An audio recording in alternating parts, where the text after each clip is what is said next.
আজই ডাউনলোড করুন আর এনজয় করুন আপনার পছন্দের শো। ফুলঝুরির জন্য যদি তোমাকে নতুন করে শুরু করতে হয় তাহলে নতুন করে শুরু করো ফুলকি।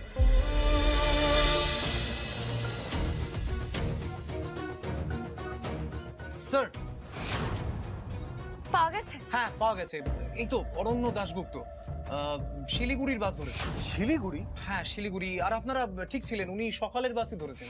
আচ্ছা, আপনি বাসের নাম্বারটা দিতে পারবেন? হ্যাঁ হ্যাঁ নিশ্চয়ই নিশ্চয়ই নিশ্চয়ই। ওনার বাস নাম্বার হচ্ছে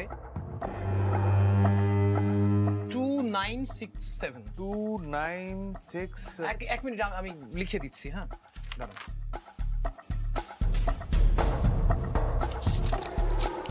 এই যে এই বাসে উনি আছেন। Thank you, thank you. আচ্ছা, আপনাদের কাছে কোনো উপায় নেই বাসের ড্রাইভারের সাথে যোগাযোগ করার? না ম্যাডাম, আসলে এই মুহূর্তে কোনো উপায় নেই। বাস শিলিগুড়িতে পৌঁছলে তবেই যোগাযোগ করা যাবে। এত সময় নেই, কি করে বাস ট্র্যাক করা যায় সেটা আগে ভাবতে হবে আমাদের। বলছি ম্যাডাম, আমি আপনাদের একটা রুট ম্যাপ দিতে পারি, মানে যে রাস্তা ধরে বাস যাবে। আপনি রুট ম্যাপটা দিন, আমরা সেই মতো এগোবো।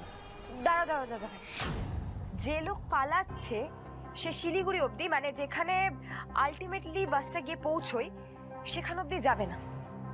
আমার মন বলছে পথে কোথাও নেমে যাবেন উনি। মানে মানে এটা কি রকম লজিক? আচ্ছা ফুলকি, তুমি এই কথাটা কেন বলছো? মানে কি ভেবে বলছো? দেখো তমাল দাদা, আমি তো লোকটাকে খুব ভালো করে চিনি। উনি এটা খুব ভালো করে জানেন যে উনি কাউকে কিছু না বলে পালিয়ে গিয়েছেন। তে আলটিমেটলি ফাইনাল স্টপেজ অবধি উনি যাবেন না। আমাদের প্রত্যেকটা স্টপেজ দেখতে হবে ভালো করে। আচ্ছা, মাঝে কি কি স্টপেজ আছে একটু বলতে পারবেন?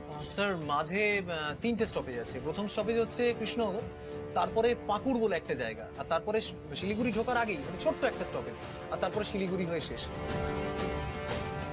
এই হচ্ছে গোটা রোড ম্যাপ। দাঁড়ান, আমি আপনাকে দেখাচ্ছি।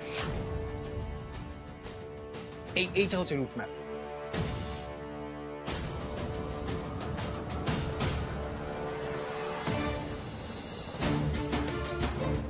Thank you. দাদা ভাই, এবার পুরোটা পরিষ্কার হয়ে গেছে। এবার আমাদের আর সময় নষ্ট করলে হবে না, যত তাড়াতাড়ি সম্ভব এখান থেকে বেরোতে হবে। চল। হ্যাঁ, রাস্তা কিন্তু অনেকটাই, পৌঁছাতে সময় লাগবে বেশ। ওকে আমি বলছিলাম যে যাওয়ার আগে ফুলঝুরির খোঁজ নিয়ে নিলে ভালো হতো না? খোঁজ নিয়ে আর কি করবো বলো তো দাদা ভাই? মেয়েটা তো অরণ্যবাবুর কথাই জিজ্ঞেস করবে। সেই অরণ্যবাবু শিলিগুড়ির রওনা দিয়েছে। ওনাকে ধরতে পারলেন আমি একটাই প্রশ্ন জিজ্ঞেস করব, ওনার মাথায় এই নতুন জীবন শুরু করার কি এমন ভূত চাপলো যার জন্য বাসে করে এতটা দূরে গিয়ে ওনাকে শুরু করতে হবে? আমি সত্যিই জিজ্ঞেস করতে চাই। চলো দাদা ভাই, আর দেরি করে লাভ নেই, চলো এক্ষুনি।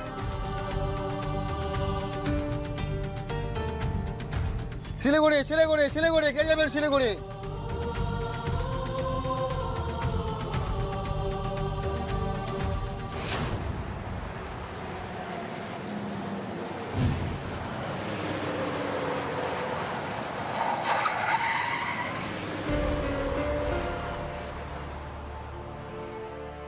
বাস প্রথমে যে হল্টে থামে আমরা বোধহয় সেখানে এলাম, বুঝলে?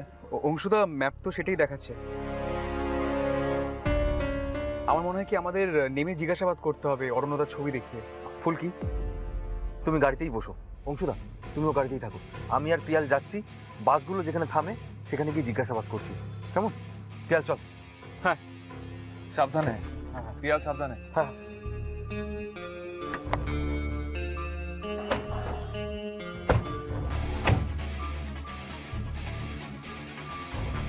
টায়ার্ড লাগছে? সেটা কি অস্বাভাবিক নয় দাদা ভাই, বলো তো? একটা কথা গুছিয়ে বললে ফুলকি, অরণ্য এরকম একটা সিদ্ধান্ত হঠাৎ করে কেন নিতে গেল? আমি জানি না দাদা, আমার সাথে অরণ্যবাবুর এমন কোনো কথা হয়নি যাতে অরণ্যবাবুকে বাড়ি ছেড়ে চলে যেতে হয়। এইবার তো ফুলঝুরির কথা একবারও ভাবলো না। সেটাই তো সব থেকে অস্বাভাবিক। অরণ্য নবাবগঞ্জের বাড়িতে বেশ নিয়মিত যাতায়াত করছিল, তোমার সঙ্গে সঙ্গেও থেকেছে বডিগার্ড হিসেবে। তুমি ওকে বারবার চলে যেতে বলেছো, তা সত্ত্বেও যায়নি, ও তোমার সঙ্গে থেকেছে। কিন্তু তারপরে এইবারে কি এমন ঘটনা ঘটে গেল ফুলকি, যেরকম একটা সিদ্ধান্ত নিল?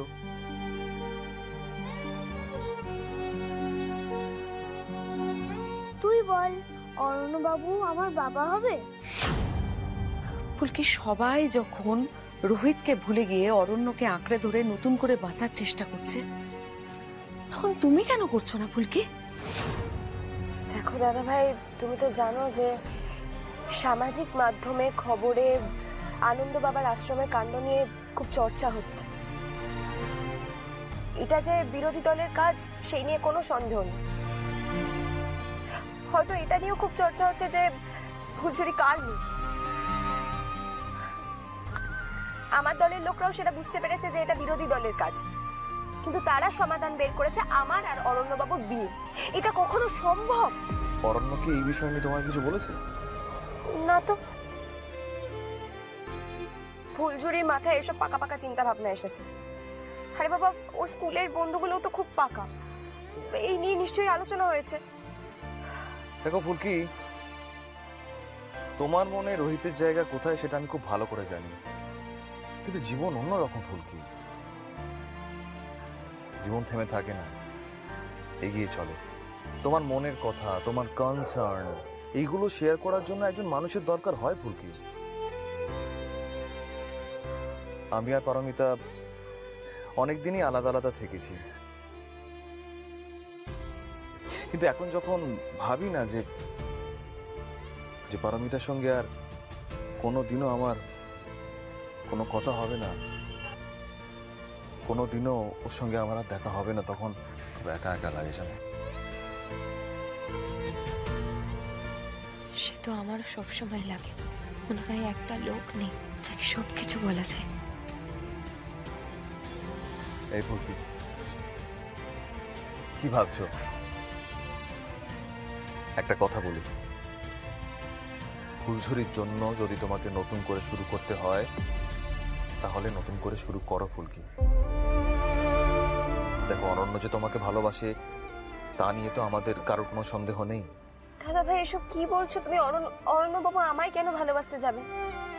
আমি তো জানতাম অরণ্যবাবু ফুলঝুরিকে ভালোবাসে, এখন তো সেই নিয়েও আমার গোলমাল লাগছে। ডোন্ট টেল মি ফুলকি যে তুমি অরণ্যর মনের ভাব কখনো বোঝোনি। এটা তো হতে পারে না। এতদিন ধরে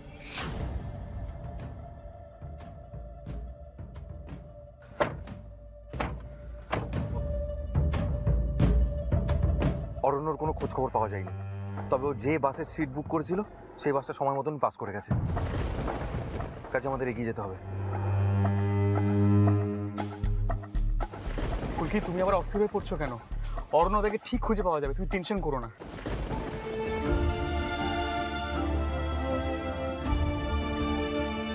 দাদা ভাই এসব কি বলছে?